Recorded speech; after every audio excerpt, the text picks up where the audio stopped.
Caleb, don't look at me while I do this. Stop looking at me, Swan. Stop looking at me, Swan.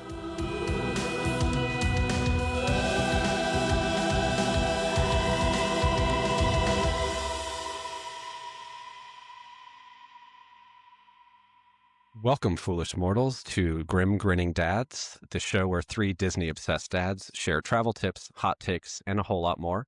I'm Tyler, and joined as always by Charlie and Caleb. Today, we are going to get into all of the things about all of the things at Jollywood Nights.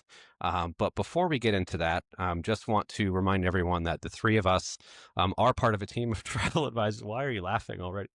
What's wrong with you? We're doing an important thing here. I just love that we're just going with all of the things about all the things. Yeah, that might be our new thing. That's a theme for the two parties for sure. For sure. At least this is like a part two in a way. Mm-hmm. I love it, for sure. But the three of us are part of a team of travel advisors that do specialize in Disney vacations and non-Disney vacations. So if you would like one of us to help you plan your next vacation, please reach out via the travel form in the show notes, and we will plan an awesome trip for you. No news of the week this week, but I did want to start by touching on something else we did on our recent trip down in Orlando. And we had what I think is one of the best meals I've ever had on Disney property. It would easily crack my top 5 if we redid that list. And we went to dinner at Sanaa at Animal Kingdom Lodge. So Charlie, Caleb, whoever wants to kick us off, tell us a little bit about the amazing meal that we had there. Yeah, I'd heard a lot about Sanaa for many, many years. We had made and canceled at least 5 reservations there just because of the distance it was from everything else and the timing of different things that we were doing while we were in Disney World. So I was pretty excited for us to be able to do it. And we almost canceled it this time as well, not knowing. We actually did and then rebooked it. Yeah, well, it ended up being good because we didn't know that Universal happened to close at like 7 p.m. So that actually worked to our advantage, even though we were like, man, why are they closing at 7? It worked to our advantage because we did end up having a pretty awesome meal. The bread service is something you can't miss when you go there if you like bread. They have all sorts of different dipping sauces that go along with it, and the waiter kind of just described everything from the first dipping sauce all the way to the one at the end, just telling us, the different spices and things that were in there. We immediately forgot all of that. The only thing that we remembered was that one end of it was not spicy and the other end was very spicy. That made it easy to kind of navigate and I have the menu pulled up here, and I'm not going to read all of them because number one, no one wants to hear all of that. Number two, right. I would butcher most of these names anyway. But there were 5 different breads, including 3 different types of naan, and then 9 different accompaniments or sauces or dips or like various things to put on these breads. It was fantastic. I think my favorite, the garlic ginger naan with whichever the spiciest one was, which I think is the red chili sambal, was so good. I had probably way too much of that. But yeah, we ordered 2. There were 5 of us at dinner. We had 2 orders of the bread service, and that almost wasn't enough. We went through all of it. Yep. Yeah, it was so good. There's not. I don't think there's much more to say about that, but definitely highly recommend. And if you are not a fan of spicy, do not try that last one. It's not something that kicked my butt too much. But what was it? Was there jalapeno in it? Do you think, Caleb? It was like you didn't love that. They had a spicy jalapeno one, but that was not the most spicy one. No, the jalapeno one was the next one, and that one ruined me. Okay. Ruined. Like, yeah. And I will say, like, I do enjoy spicy food, like within reason. I'm usually like like a medium, spice level kind of person, but for some reason that just hit the spot, and spread it out over the naan so you're not getting like a ton of the spiciness all at once. And I thought it was really, really good flavor. Yeah, that is one thing about those sauces, that they actually did taste really good. And that's one of the benefits of those. Like, when they know what they're doing with sauces, it's actually really good. Mm-hmm. Yeah. Yeah, none of them were there just to take up space. I think they all had really good flavor, and they made it easy to navigate by saying basically least spicy to most spicy, so you can kind of pick and choose how you wanted to mix them up. And then for the main course, I had the Spice Trail pork tenderloin, which is a sumac crusted pork tenderloin, which was delicious. Easily one of the best main courses I've had, not just at Disney, but maybe ever. It was incredibly, incredibly good. And you guys both had the steak, right? Yes, sir. Yes, we did. And it was fine. I wish I had had what you had, Tyler. I liked the steak. I thought it was good. I'm typically a relatively generic steak person. I like going to like steak houses and getting a good steak from there that's cooked the way that I want it to be cooked. This turned out to be cooked the way that I wanted it to be cooked, but I think the seasoning was a little different, and whatever cut of steak it was not my favorite. It was very buttery, but it was not my favorite cut for sure. I enjoyed it, but all of the stuff that went alongside of it, however, I thought was great, and I actually ended up asking. Like, I was like, what is it that I'm eating right now? Like, what is this vegetable that is on the side of this that I'm eating? And cabbage. It was cabbage, and I apparently love cabbage when it's prepared that way. Yeah, cabbage can be really good when it's prepared the right way. It was really good. And then also special shout out to the African Mai Tai, which has African rum, amaretto liqueur, pineapple juice, and house-made tamarind simple syrup. This was probably the best thing I had to drink the whole weekend that we were there. I had 2 of these. Fantastic stuff. That's an interesting statement. Yeah. Now, I don't know if it was just like punch, though. I didn't try the Plunder's Punch, and what I had at Beacon Barrel was also very good. But I think maybe just the way that it paired with the food, it was excellent. So cannot recommend Sanaa enough. Might even overtake Boma as my favorite place at Animal Kingdom Lodge. Wow. Different vibe though, sit down versus a totally different building as well. Yeah. So, so we may have to revisit our restaurant rankings at some point, because Sanaa is making a good argument. Yeah, that's fair. Yep. Yeah. All right. So let's get into Jollywood Nights, which is what we did on our last night in Orlando, which was this past Saturday as you're listening to this. So for those of you who don't know, with Jollywood, it's a separate ticket event at Hollywood Studios. With that separate ticket, you can get into the park as early as 5:30, and then the event runs until 12:30 a.m. Actually, even a little bit later than that, because there are some of the shows that start right at 12:30. And we made it all the way to the very end, which after the 3 days that we had is really saying something, because we were running on about 4 or 5 hours sleep, or maybe even less for some of us. On average, yeah. So it was a lot, and it was catching up with me by the end. But we did it, and I'm super proud of this group for experiencing all that we did. And we did miss some things, which we will shout out a couple things that we did miss. Yes, but it is impossible to see and do everything there in the 5 hours that you have. You just really can't do it. If you wait in all the lines to see the characters, you're not going to get all the snacks. You're not going to see all the shows. So something has to give. But let's kind of go through our night and talk about what we did. So we arrived via the Skyliner, because we were staying at Art of Animation right around 5:30 when they started letting people in for the party. I thought entry was extremely efficient considering how many people were there. You get your wristband, get into the park. They kind of funnel you off to the right, so you're not going down the main walkway there. very similar to how they do it. Mickey's Very Merry. And then the first thing we saw was the projection show on the Tower of Terror, which I didn't know this at the time, but they do, I think, 3 or 4 different versions of that show throughout the night, which is pretty cool. Yep. So we saw that. And then we had a little bit of time to kill before the actual party started. So then we went on over to Star Tours, which is always a classic, and basically a walk-on too, which is great. It was fantastic. Yeah. Star Tours. Now, aside from timeline, right?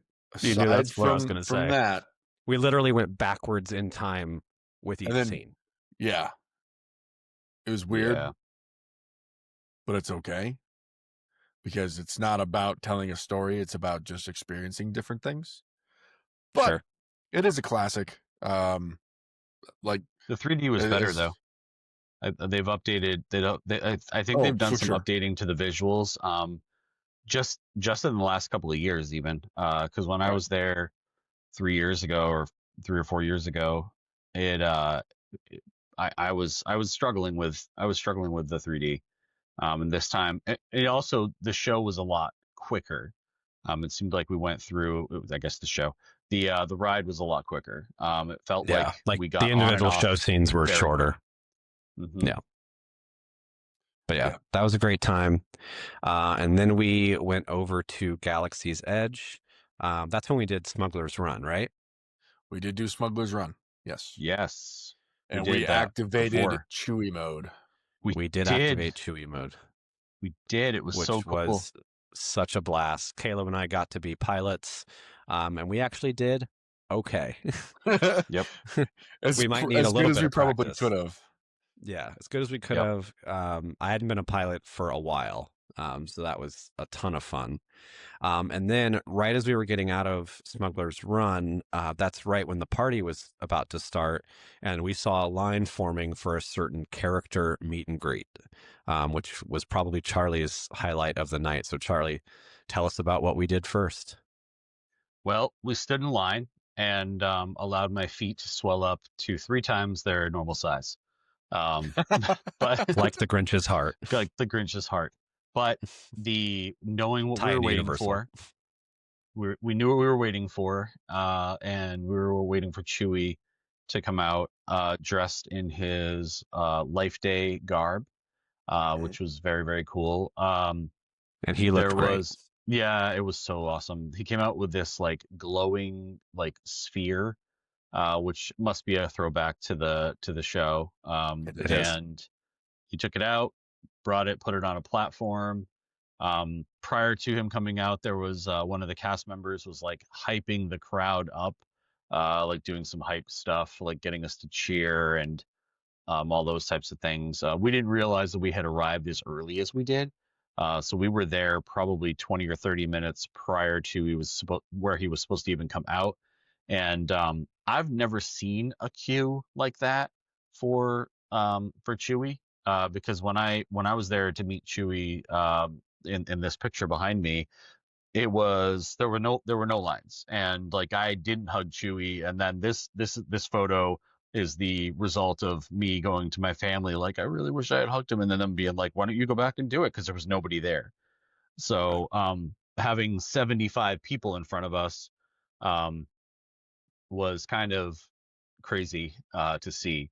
I don't know what it would have looked like later in the day, but it was very cool.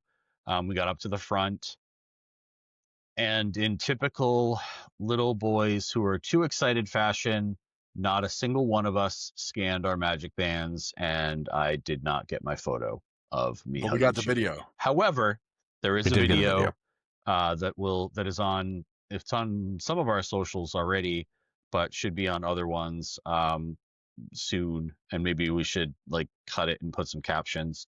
By the time this episode drops, it'll be everywhere. Yeah, it'll be everywhere. Yep.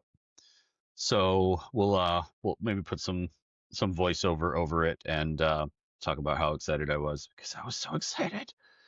That was like the number one thing that I wanted to do at Jollywood Nights, and we did it right away. That was the first thing we did. Was the first thing we did.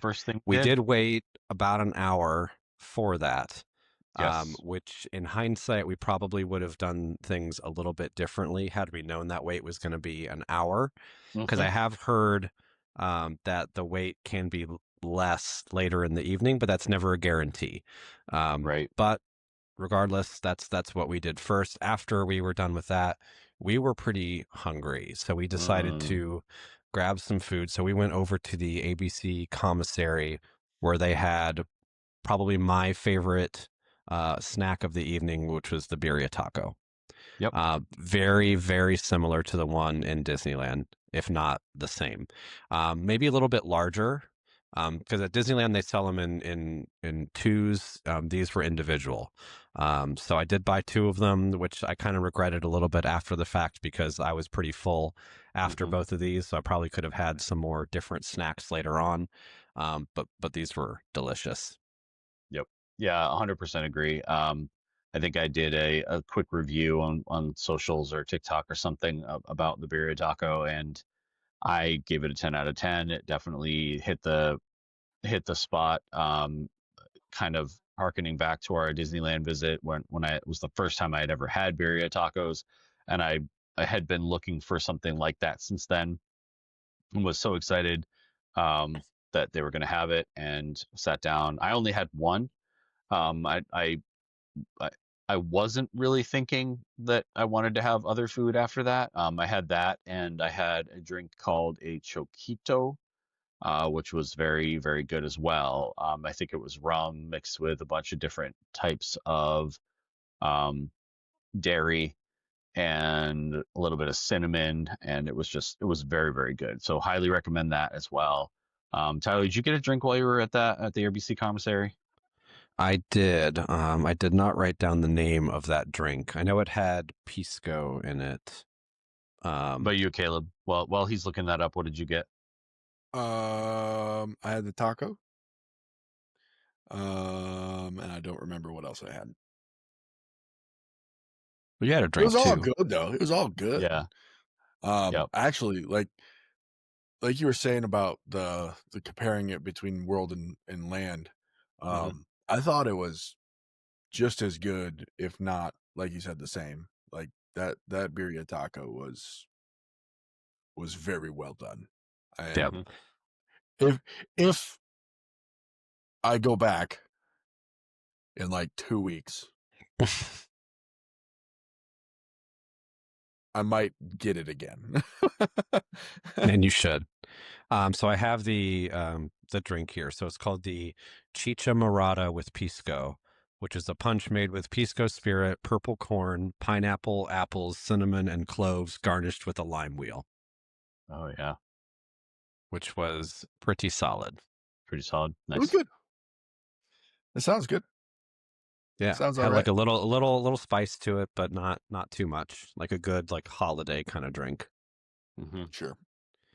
All right. So then after that, we went over to Rise of the Resistance, where the wait was listed at 25 minutes, but we were like, this can't be right. Is that only because it took us 25 minutes to walk from the start of the queue to the ride? That's kind of what it felt like, but I think it was felt like. Yeah. Yeah, I mean, so it was a walk on. Like we walked all the way through the queue and did not stop until we were in the pre-show, like the briefing room where you see Ray and BB-8. Which I mean is incredible. That I know you're going to have the argument for Guardians. I think that's the best attraction Disney's ever made, all things considered. It's an engineering marvel. It's I agree. Wonderful. I agree. It is. Granted, not everything is working. Now that I will only ever see those cannons in B mode, like you've talked about. I could have sworn they were moving in Disneyland though, but maybe not. In my head, they were. I don't know.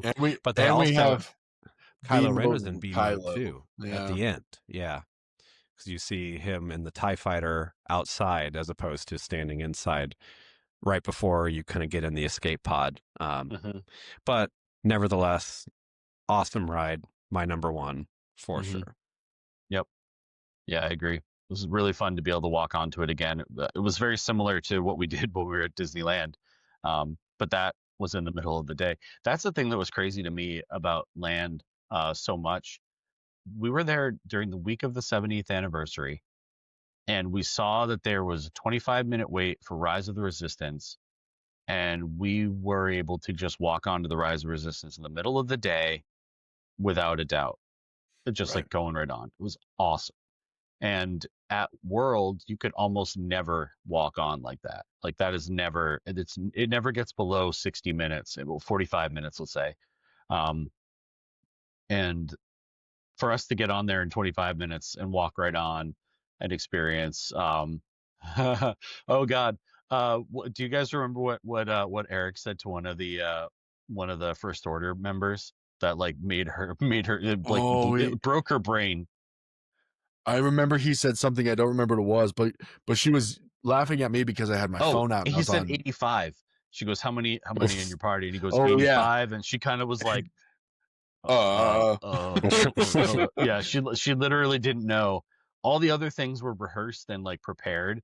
She did not know what to make of that, and that's just Eric's humor coming through. It just and he was for the rest of the time he was like, "What can I say that will make somebody else break character?" And, it was super funny. It was super really funny. Yeah, they were making fun of me because I was on TikTok live through that. Through the entire ride. The entire ride I was on TikTok live, and they kept asking me if I recorded all of my failures. Yep, it was pretty great. And I was like, of course I do, because how else am I going to learn? Right. Yep. Right. But no, Rise is a good ride. By far one of the coolest attractions that Disney has made as of late. But I mean, Guardians is still my top. Be my number 2, but Rise is number 1. And I mean, part of it is because obviously I'm a huge Star Wars fan, so the bias is there. Yep. But yeah, it's just a great experience. And then going through it with, that group, getting to walk on is just, it was just perfect. Yeah. So after that, we kind of wandered through the park for a little bit. We wandered through Toy Story Land, which doesn't have a ton of stuff related to the Christmas party going on. We did walk by Partysaurus Rex. But then you kind of go out the other side of Toy Story Land, and that's where we stopped. And I got the Buffalo Spring Rolls because I was just curious to see if these were the same or different than the ones that they occasionally have at Magic Kingdom. They were a little bit different, a little bit smaller. I would say these were probably a little bit better than the ones they've had at Magic Kingdom, but still nowhere near the cheeseburger, and probably not as good as the pastrami ones that we had at Mickey's Very Merry.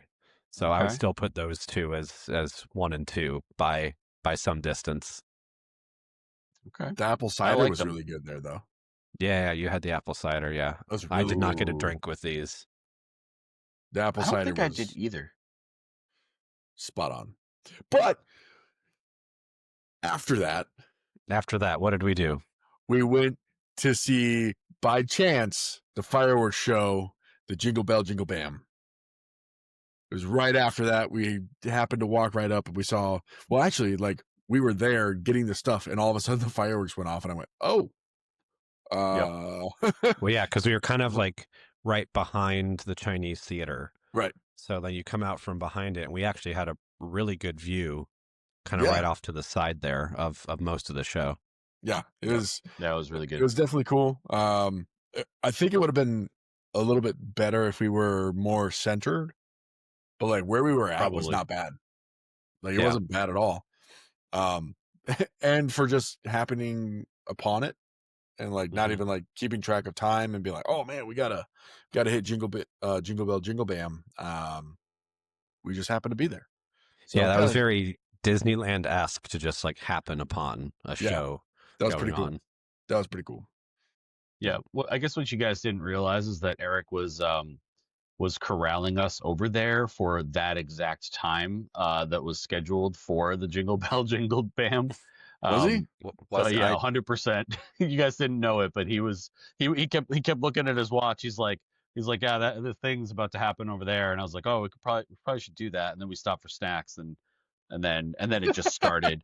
He did keep us more on track because like we were like talking like which ride should we do next or whatever, and he's like, no, let's do like the party stuff. That's why we're here. We're like, oh yeah, okay, exactly. Yeah, and it was and it was great, and we still missed out on a ton of things, and we still have I think we still have Tyler's video of his regrets, like what he missed from the parties, which I will put up. I've been fighting the sickness a little bit since getting back to Vegas, so I will be posting more once I'm back amongst the living. Yep. Take some vitamins. So after the fireworks show, we kind of wandered over to what might have been my favorite area that was set up for the party, which was the Twilight Soiree at the Tip Top Club, which was in the courtyard outside of Tower of Terror. Super, super cool. I love live music. I love that kind of jazzy, like 20s, 30s kind of vibe. And this place was just awesome. They had a couple really good cocktail options. I know one of you or both of you, do you have the, it's called the 1939? Mm-hmm.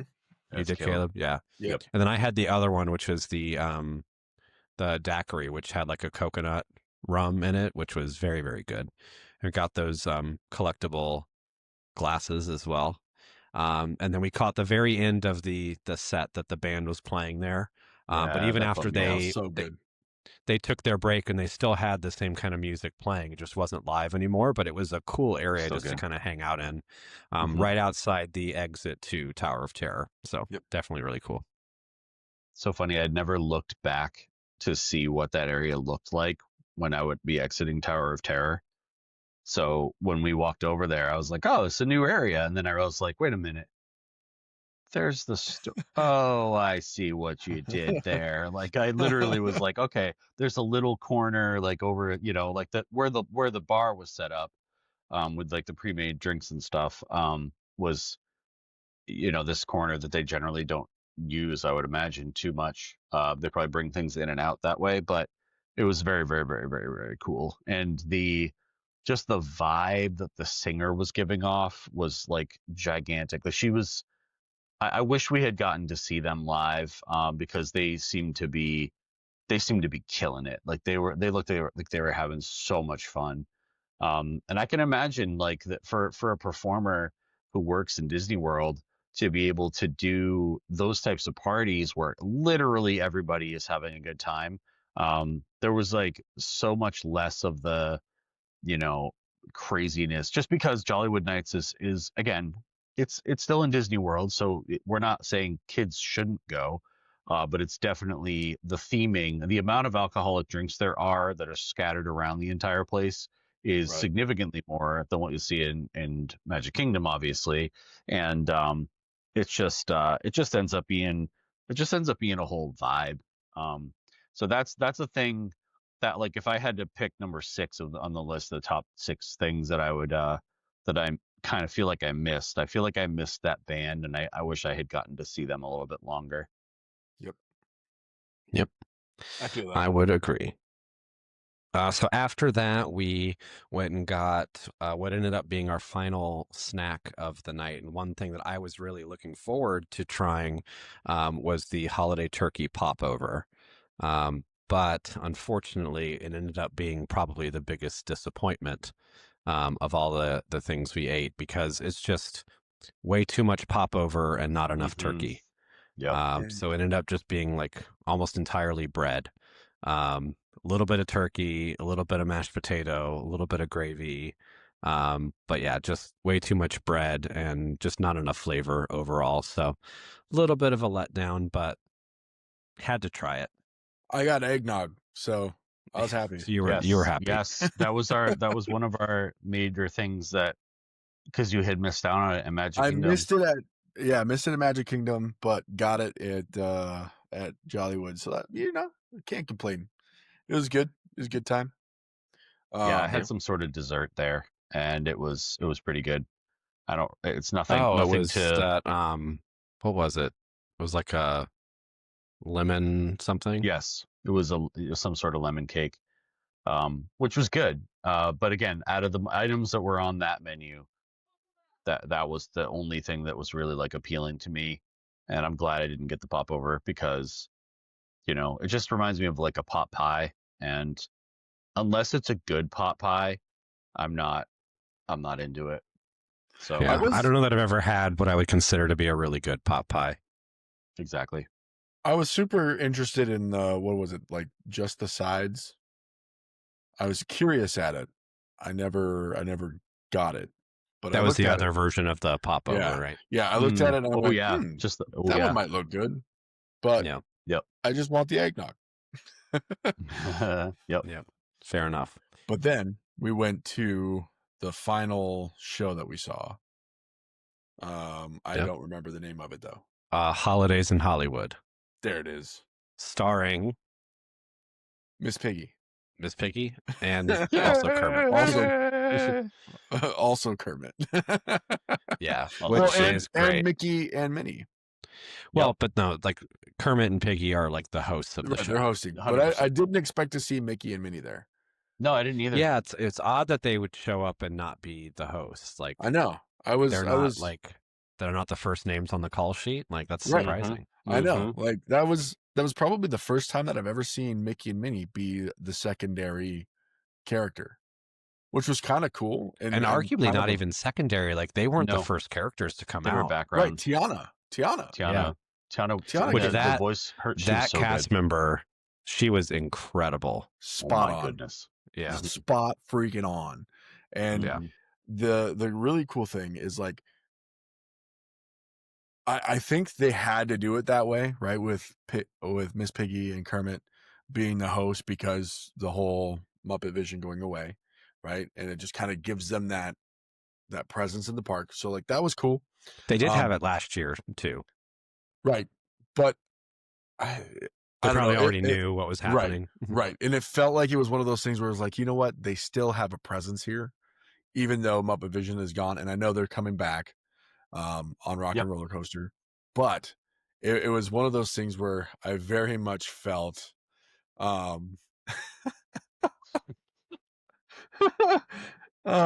Charlie totally threw me off the tracks. It's fine. That's great. We have fun here at the Grim Grinning Dads.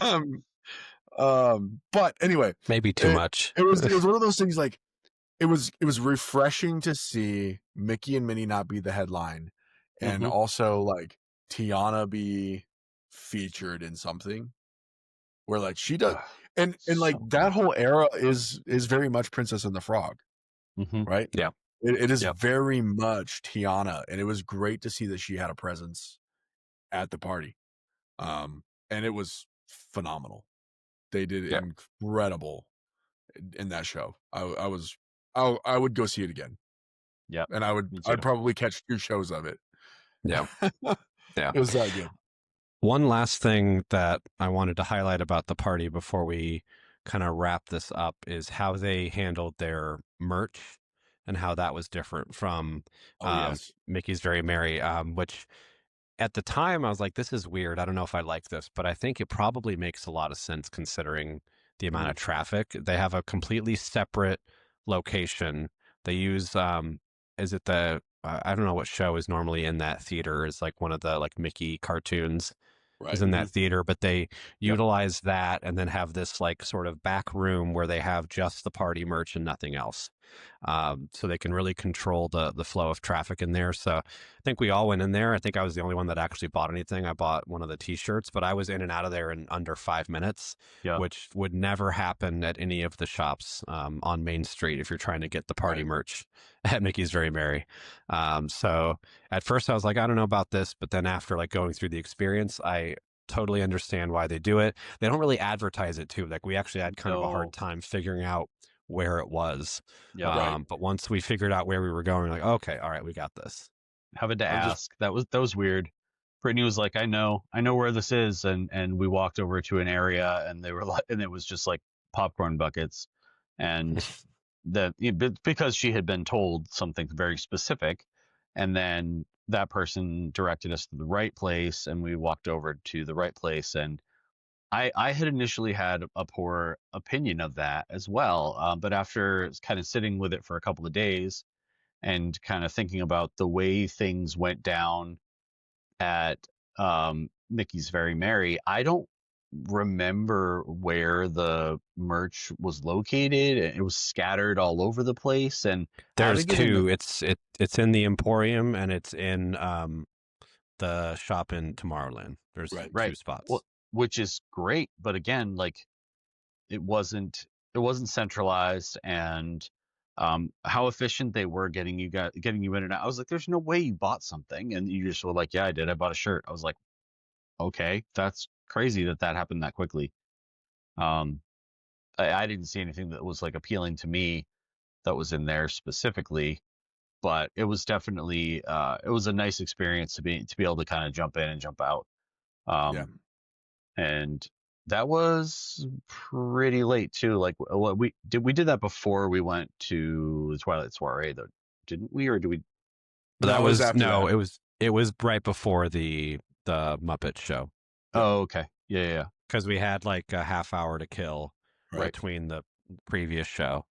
And for the listeners, if you're going to be going to Jollywood Nights in the future, or if you just wanted to know, it is at the Vacation Fun Theater lobby area. So that's where the party specific merch is at. It's right there. Vacation Fun. Right. Yep. Okay, so my one final question for you guys, and then we will be done for tonight. After experiencing both holiday parties within a 48-hour span, which do we prefer? I'll go first. I would have to say that my experience, so the one that I want to go back to, having experienced both of them, is Jollywood. I think that there'll be a time in the near future where I will spring for a weekend away. Bethany and I will go down without Sawyer, because I don't think that's. I mean, he could come too, but he's not going to want to do the things we want to do while we're there. And we will dress up in that era of garb of some sort. Probably shorts dapper. For me. But we'll go dapper. And we'll go down there and just kind of hang out and experience things and drink the fun drinks and, dance to Golden in the courtyard with, apparently Frozone was there. Got to dance with him. Those types of things. I think from a, from that kind of a standpoint, I think just like knowing that you're going to be dealing with a different crowd of people than you would be at Mickey's Very Merry. I think it takes it to a different level. I think that I really, really enjoyed Jingle Bell, Jingle Jam, Bam. Sorry, Bam. Can't get it right. I thought that was really awesome. I really love the rock music vibe of when they take Christmas songs and like rockify them like that. I like that. I think that was really cool. And just to have fireworks be going off in the middle of Hollywood Studios was just like really awesome. It's cool. Yeah. I mean, I'm pretty sure that there were some like mistakes happening with some of the fireworks. It looked like some of the fireworks were like there was just like smoke coming off of the top of the building. Then I'm like, but no fireworks are shooting off. I wonder if it's broken. And then the fireworks went off fine, but it just looked, from our vantage point, it looked a little weird.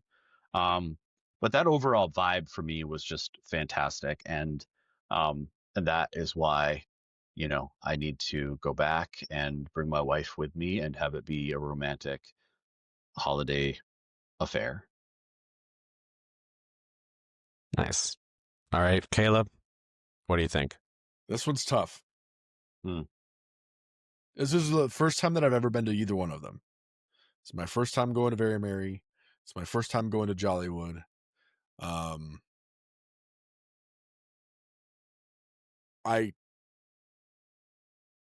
I kind of have to say Jollywood, because don't get me wrong, Mickey's Very Merry Christmas Party is awesome.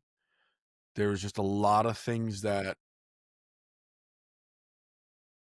I don't know. It felt just, like an ordinary time in Magic Kingdom, because Magic Kingdom does a very good job of doing stuff like that, minus like the free cookies and the free drinks and stuff. But like having the different characters, the parades, like Magic Kingdom just does that anyway. This one just happened to be everything in Christmas. So, and like they do a fireworks show every night anyway. This one was just Christmas. Okay.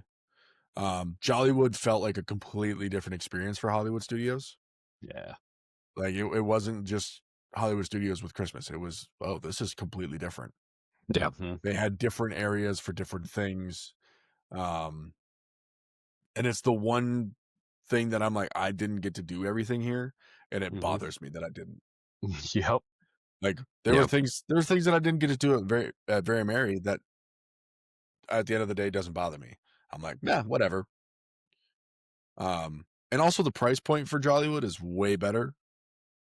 Way, way better. And the ornament that we got at the end, super cool. It was a great ornament, and it has a very high quality bag that it came in. Whereas the ornament you got at Very Merry was just wrapped in bubble wrap. So I'm like, why did I spend $200+ there and then $160 there? Why is this the lower monetary value a higher value? Yeah. I would definitely go back to Jollywood. That one wins. Yeah. I think for me, it's tough because there's things I really like about both, but I think what kind of breaks the tie for me, the best thing we did during Mickey's Very Merry is not exclusive to Mickey's Very Merry, and that was our time at Beacon Barrel. Right. Right. I think part of the price difference in the ticket for Mickey's Very Merry is like all of the cookies and drinks you can get at no extra cost. So, I mean, you're kind of paying for them ahead of time with the ticket, but it's unlimited. So Jollywood doesn't have their version of that. I also think like it really depends on the group that you're going with. So the crowd that we were with, all adults and all Disney nerds, felt like Jollywood was more of our vibe. And like you said, it's just more unique. That park is more equipped to kind of change what it is versus Magic Kingdom. I really enjoyed the fireworks show at Magic Kingdom. I love the parade was unique. Main Street when it's all lit up is beautiful. The castle's great. Go ahead and say it, guys. Go ahead and say it. I mean, it's the only castle that I think there is in stateside. Pretty sure. I don't know about that. I'm not sure. It's I'm not sure I would go that far. Is there another castle? The joke isn't to say there's no castle. It's just to say it's hard to find it because it's very small. It's very small but mighty. But still, mighty. She is small but mighty. But no, the castle looks great. Main Street looks great. I really enjoyed that. But I think for me, again, it would be Jollywood because there is so much there that you can only do there, and you can't do it in one trip. So I am really, really interested to go back. I won't be able to do it this year, but I will for sure go to Jollywood again, as soon as possible. I might. I know you might. Yep. And if you do, I'll be crazy jealous. You gotta give us some. I mean, our content needs to produce some content about the content that he gets when he goes to the Jollywood next again. He has to live up to his name. He does. Got to do it. You don't need to be live. You just need to do some videos that we can post to all of our things. That reminds me, I should go back to my live and watch the Rise of the Resistance and see how that went. Yeah, for sure. You should post some clips from that just on all of our socials too. Because why not? You should. Yeah, I can. I can do that. All right. Well, if anyone out there would love help planning a trip to either Mickey's Very Merry or Jollywood, please reach out to us. Fill out the form that is linked in the show notes. Follow us on all of our socials. We are on YouTube. We are on Instagram. We are on TikTok at Grim Grinning Dads. follow us at all the places and wherever you get your podcasts. And be sure to come hang out with us again the next time the dads come out to socialize.